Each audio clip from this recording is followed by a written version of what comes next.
Peacekeepers under fire. Gunmen carry out the deadliest single attack on international forces in Western Sudan.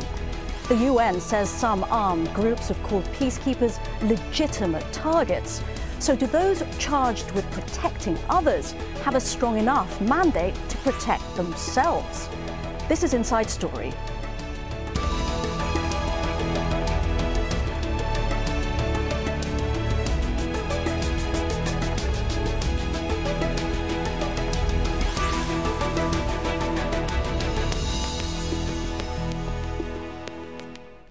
Hello and welcome to the programme. I'm Veronica Pedrosa. The UN peacekeeping force in Sudan's Darfur region has suffered its worst ever losses. 7 peacekeepers have been killed and 17 others injured in an ambush near their base.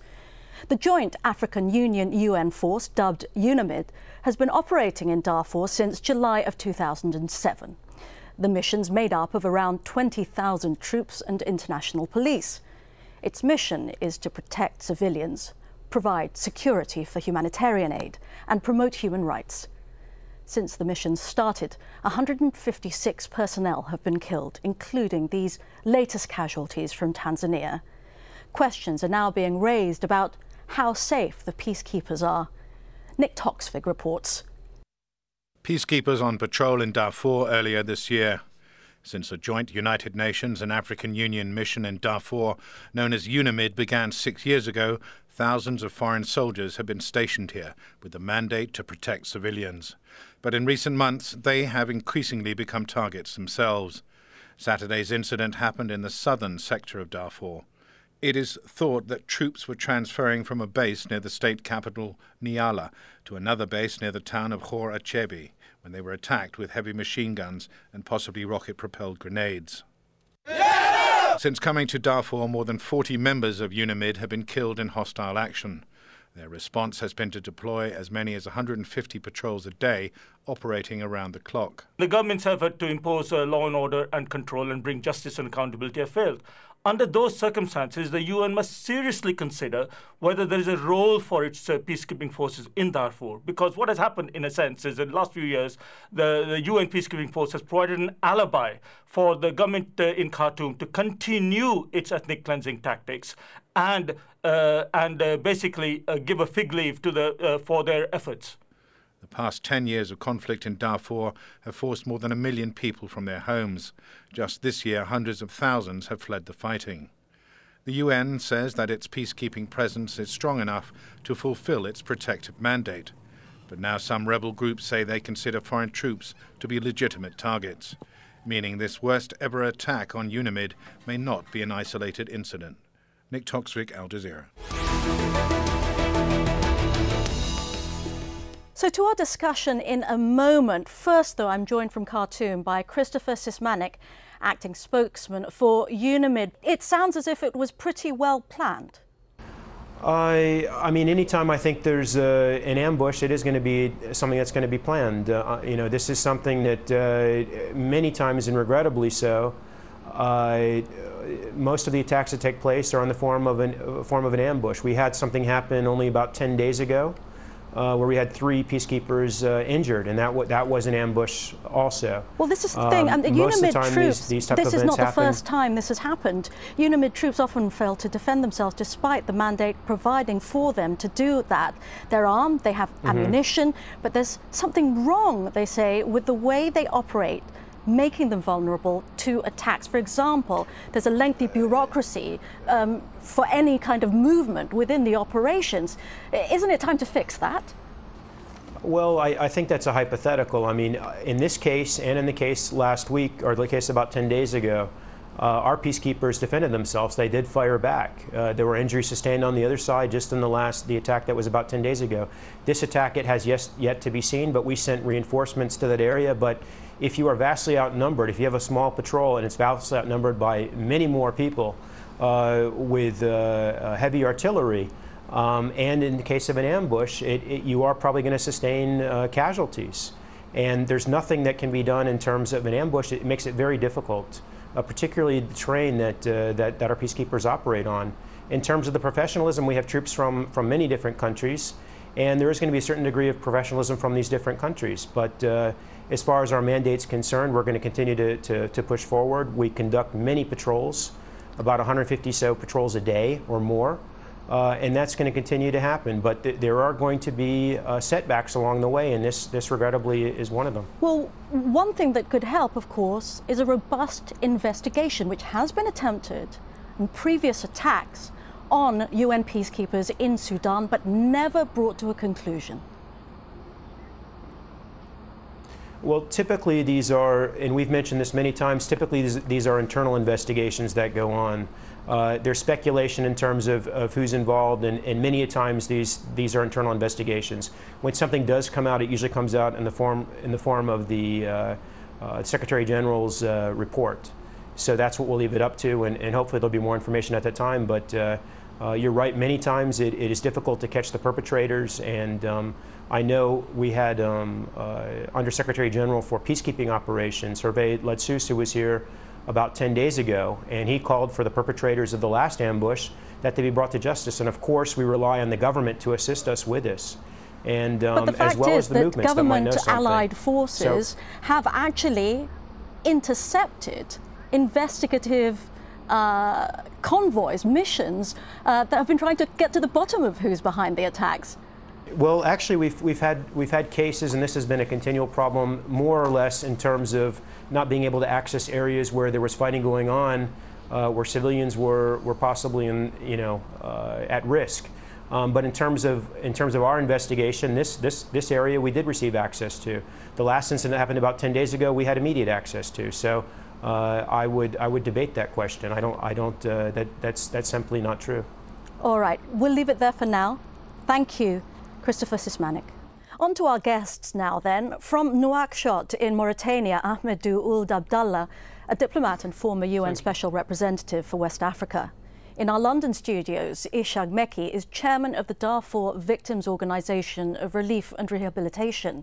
And here in Doha, Salah Eddin El Zain, director of the Al Jazeera Center for Studies and a Sudanese scholar from Darfur. Thank you very much indeed, gentlemen. I'd like to begin by asking Ambassador Ould Abdallah, you were involved in the negotiations that went into forming the UNAMID mission and mandate. What did you think when you heard this news about peacekeepers being killed? Thank you. Yeah, in December 2006, I was sent jointly by then Secretary General Kofi Annan and the present Secretary General Ban Ki-moon for a mission to meet President al-Bashir. And to be back to what is happening today, I'm saddened because the UN, even under Chapter 7, is there to help stability and peace. They never attack first. And I feel very sad that they are taken as a victim or scapegoat for belligerent who have their own problem. Do you think that's to do with the mandate? Really, well, the mandate is Chapter 7, but very often, because basically UN peacekeeper would like to help, they are taken as a target, a cheap target, which is unacceptable. And Ban Ki-moon was absolutely right in condemning the aggression, which is unfortunately not the first one, because we already lost 150 peacekeepers in Sudan over the last 6-7 years. Ishaq Meki in London, you represent victims in Darfur. It seems that the peacekeepers, though, are becoming victims themselves. What can you say if you were to assess what the peacekeepers have done so far? Well, it is very sad that we've seen the peacekeepers has been attacked and they become victim. But the fundamental question is always remain how much they have done since they deployed in Darfur, and how many people have they protected since. It is the fundamental question remain that the mandate that they have is not good enough to protect civilians in the first place, and they themselves now vulnerable, as we can see. And the people of Darfur, including the rebel groups and the Janjaweed and all of these armed people are targeting them because I think their position is not quite neutral, and they're so close to the government. They sometimes, people say, acting as alibi, because this is why they have been targeted and they're vulnerable now. What I believe that they're sent there to protect the civilians. Yeah, I want to take that question to Doha and Salah Eddin El Zain. Why is the UN so closely identified with the government? Is it fair? Well, I think that perception has been growing, since the establishment of the UNAMID, and it was largely seen that the UNAMID leadership has been closely working with the government, and this perception has been growing. And I think a lot of have been said about this, and there is an element of truth to it. Can you go into more detail? Yes, I think the one aspect, as I mentioned, the leadership of the UNAMID has been closely associated with the government, and the UNAMID has been unable to respond to some of the violations, especially with regard to what happened in the IDP camps, and sometimes also complaints by the rebel groups about the violations of the government. But just a minute, there have been previous attacks on the UN peacekeeping forces, because there are, after all, 3 of them in the Greater Sudan region, yes, that have been blamed on the government. So what are people saying, that they're being attacked by the government at the same time as, or government forces, the SAF, as they say, at the same time as being closely identified with Khartoum?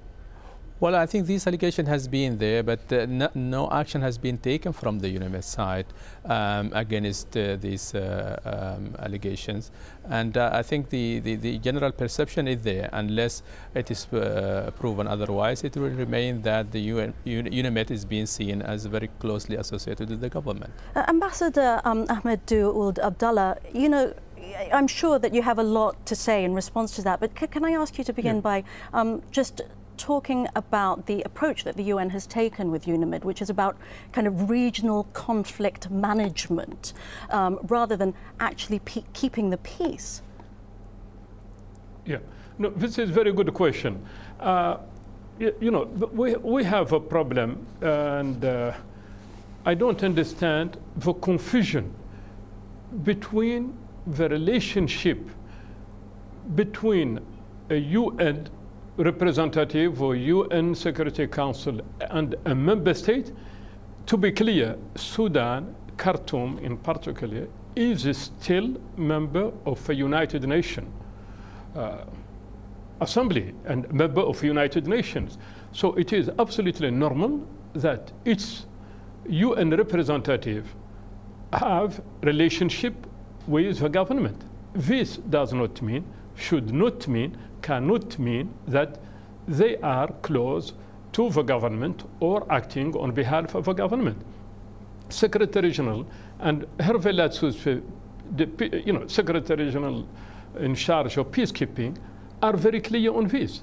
And my own experience, we are not close to government.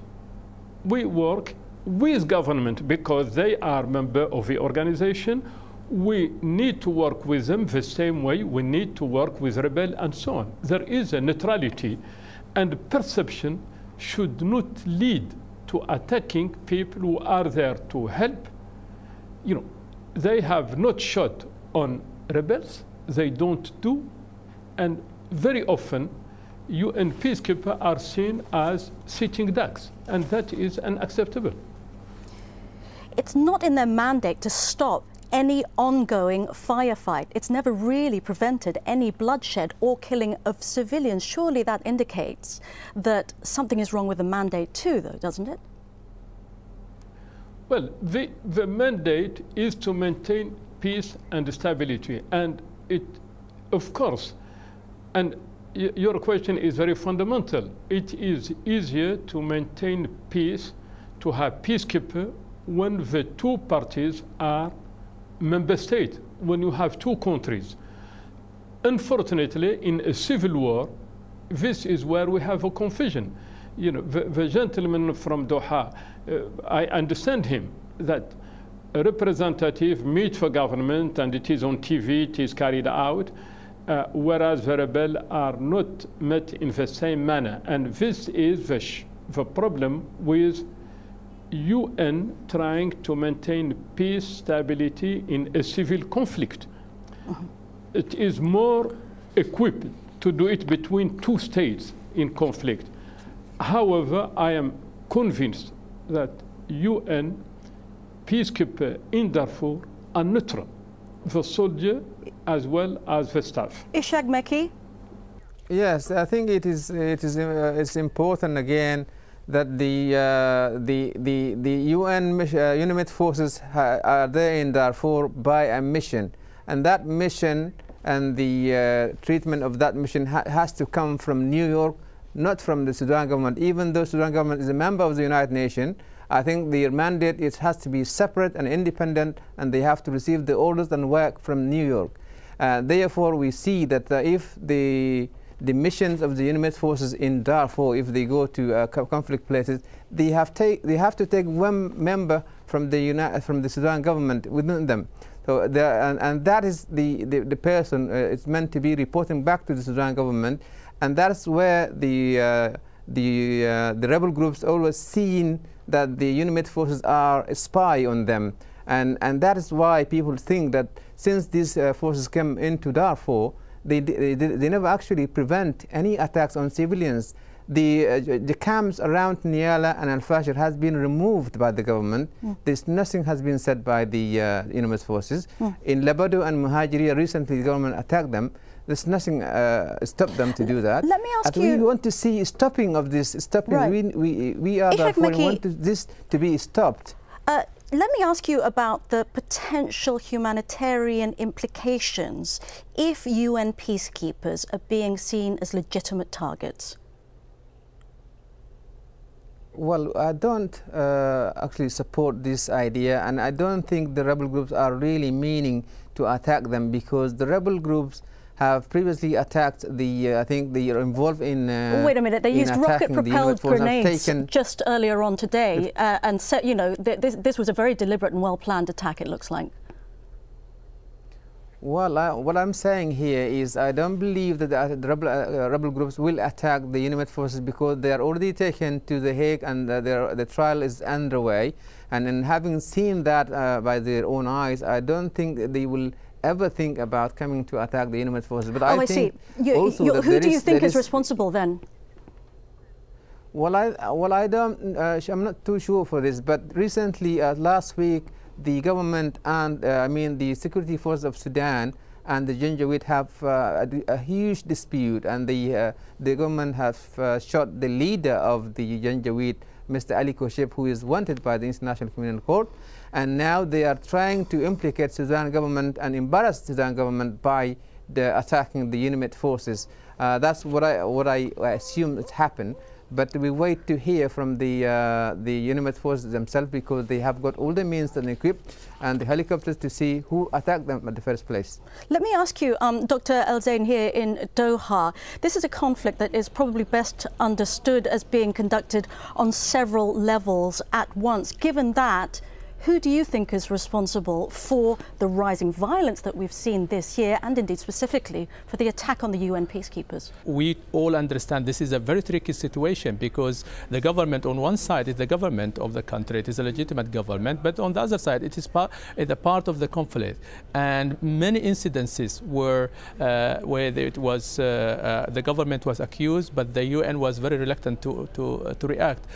Sometimes bombings of villages, sometimes attacks and violations within refugee camps and IDP camps. Because of all these incidences, that perception is still there. But let me come to your question. This security situation in Darfur is very complex.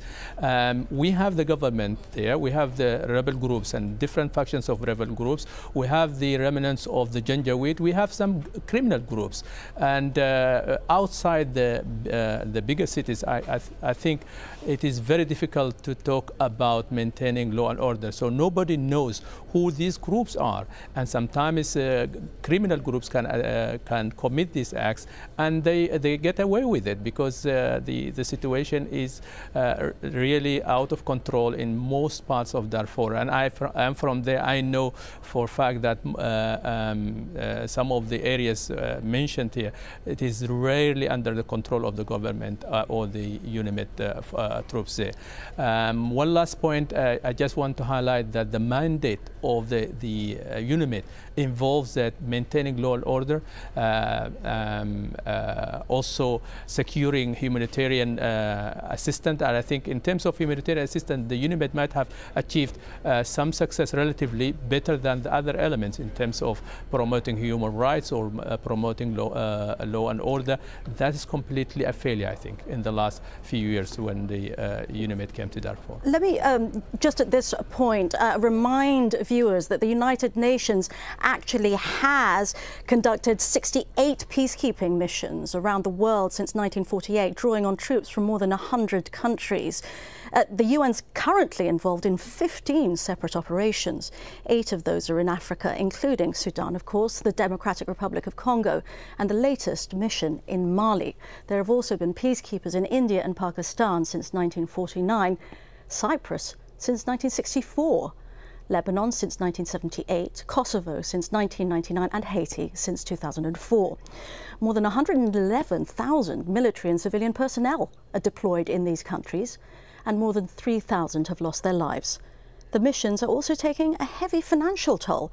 The UN says approved resources for the year to June were $7.3 billion, $1.4 billion of which is budgeted for UNAMID, for the operations in Sudan. Ambassador Ahmadou Ould Abdallah, we were talking just a little earlier with Dr. Elzine about this kind of fragmentation that's going on in Sudan, and you were talking about how difficult it is for the UN to kind of grapple with these multiple non-state actors in conflicts. Can you tell us how that might affect a mission like the one in Mali? Thank you. Thank you. You know, from what your guests have said and on Darfur and saying that they don't know who did this assassination, and I call it assassination of peacekeeper, it is also very interesting to know that for whole Sahel, including Western Sudan, Darfur, is in trouble. Not only Mali, not only Southwest Libya. So personally, I think it will be very important that the rebel groups, the government, make their own inquiry, and the UN indeed, to see who is behind this assassination. But at the same time, we should look also into these groups who have been defeated in Mali, and I hope they have no connection with what is going on in Western Sudan as a whole, because the whole Sahel is in trouble with movement of armed rebel group, trafficant, moving across the border and helping each other or getting trouble to draw attention away from their leaders who are hidden somewhere in this vast space of African Sahel. All right, we only have time for a final word now from Ishaq Meki in London. I just want to ask you, from the perspective of victims, in just 1 minute, should UNAMID stay?